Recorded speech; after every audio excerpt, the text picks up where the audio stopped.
Tensions are high between NATO and Russia. The geopolitical landscape is fraught with uncertainty and potential conflict.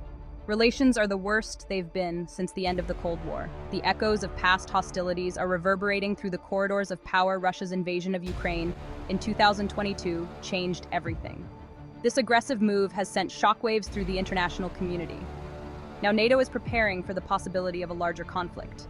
Military exercises and strategic planning are being ramped up to unprecedented levels. This is a dangerous time for Europe and the world. The specter of war looms large, casting a shadow over daily life and international relations. NATO, the North Atlantic Treaty Organization, is a military alliance of 30 countries. It stands as a bulwark against aggression and a symbol of collective security. It was formed in 1949 to protect its members from the Soviet Union. The alliance was a cornerstone of Western defense during the Cold War. After the Cold War ended, NATO expanded eastward, accepting many former Soviet republics as members. This expansion was seen as a way to stabilize and secure the region. Russia sees this expansion as a threat. The Kremlin views NATO's presence near its borders as a direct challenge to its influence and security. The current crisis began in 2014 when Russia invaded and annexed Crimea, a peninsula in southern Ukraine. This bold move was condemned by the international community. Russia also supported separatists in eastern Ukraine, who were fighting the Ukrainian government.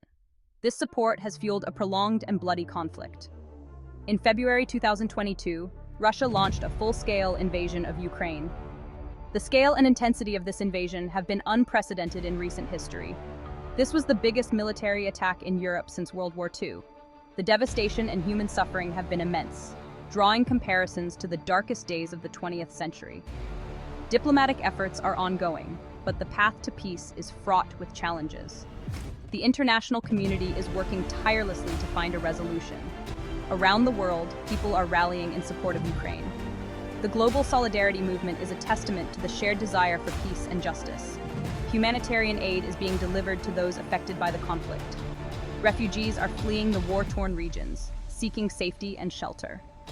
The United Nations and other international bodies are imposing sanctions and discussing further measures to pressure Russia into ceasing its aggression. Despite the destruction, efforts to rebuild are already underway. Communities are coming together, showing resilience and hope in the face of adversity.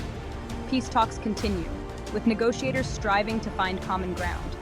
The hope is that diplomacy will prevail and bring an end to the conflict. The future remains uncertain, but there is always hope. The world watches and waits, yearning for a resolution that will bring lasting peace and stability. Russian President Vladimir Putin has made many threats against NATO.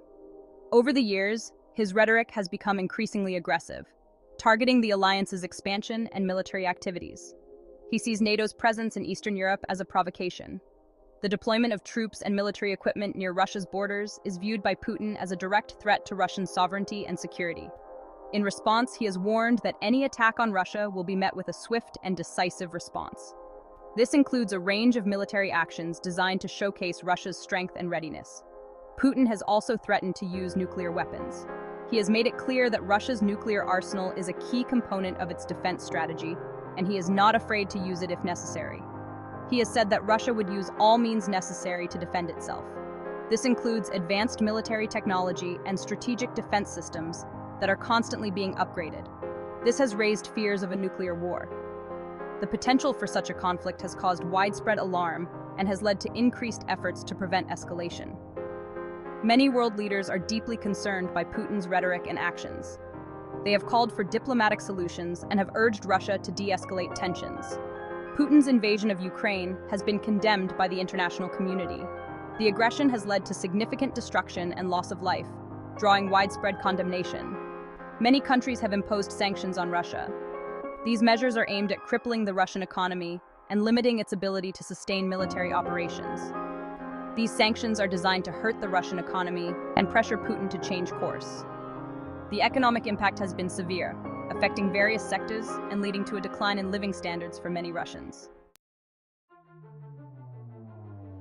NATO has responded to the Russian threat by increasing its military presence in Eastern Europe. NATO is sending more troops, tanks, and planes to the region. NATO is also conducting more military exercises. These exercises are designed to test NATO's readiness to respond to a Russian attack. NATO wants to show Putin that it is serious about defending its members. NATO has a plan to quickly deploy up to 800,000 troops to Eastern Europe if needed. This is a significant increase from the number of troops NATO had in the region before the Ukraine crisis. Operation Steadfast Defender 2024 was a major NATO military exercise that took place in May and June 2024.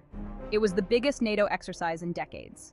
The exercise involved tens of thousands of troops from all 30 NATO members, as well as from partner countries. The exercise was designed to test NATO's ability to defend its members against a Russian attack.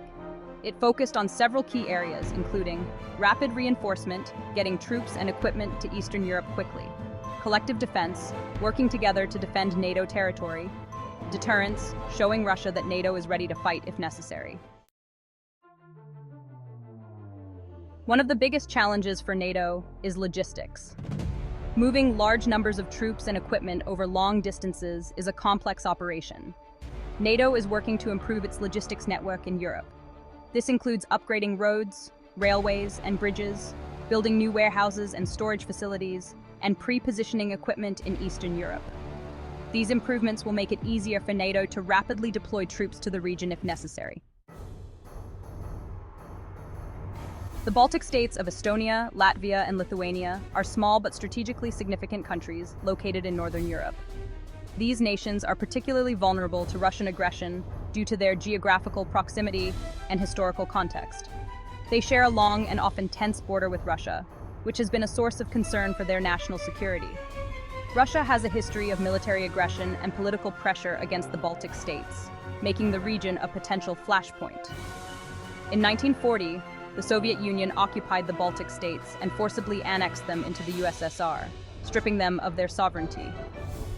After decades of Soviet control, they finally regained their independence in 1991, following the collapse of the Soviet Union, a momentous event celebrated by their citizens.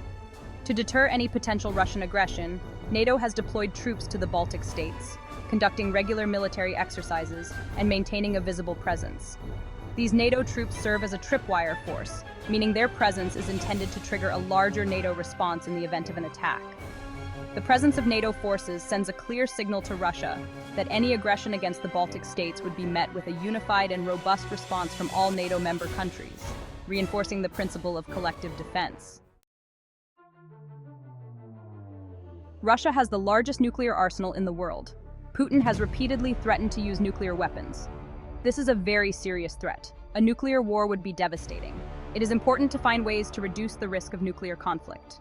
NATO is a nuclear alliance. This means that it reserves the right to use nuclear weapons in self-defense. However, NATO has said that it would only use nuclear weapons as a last resort. The United States is working with its allies to deter Russia from using nuclear weapons. The US is also working to reduce its own nuclear arsenal. The United States is the most powerful member of NATO. It plays a vital role in deterring Russian aggression. The US has committed to defending its NATO allies. Since the start of the Ukraine crisis, the US has increased its military presence in Europe. It has also provided Ukraine with billions of dollars in military aid. The US is committed to supporting Ukraine's right to defend itself. Working closely with its NATO allies, the US is coordinating a response to the Russian threat. Together, the US and its allies are united in their determination to deter Russian aggression and defend NATO territory. Public support for NATO has grown since the start of the Ukraine crisis. People in NATO countries are increasingly concerned about the Russian threat. They see NATO as essential for their security. A recent poll found that 80% of Americans believe that the US should defend its NATO allies. This is up from 64% in 2017. Public support for NATO is also high in other NATO countries. The Ukraine crisis has reminded people of the importance of NATO. As a defensive alliance, NATO is committed to protecting its members from attack. The future of NATO-Russia relations is uncertain. The relationship is at its lowest point since the end of the Cold War. It is difficult to see how relations can improve as long as Putin remains in power. NATO and Russia are locked in a dangerous stalemate. Both sides are heavily armed and prepared to use force to defend their interests. This is a recipe for miscalculation and conflict. It is important to find ways to reduce tensions between NATO and Russia. This will require dialogue and diplomacy, and both sides need to be willing to compromise. Thanks for watching.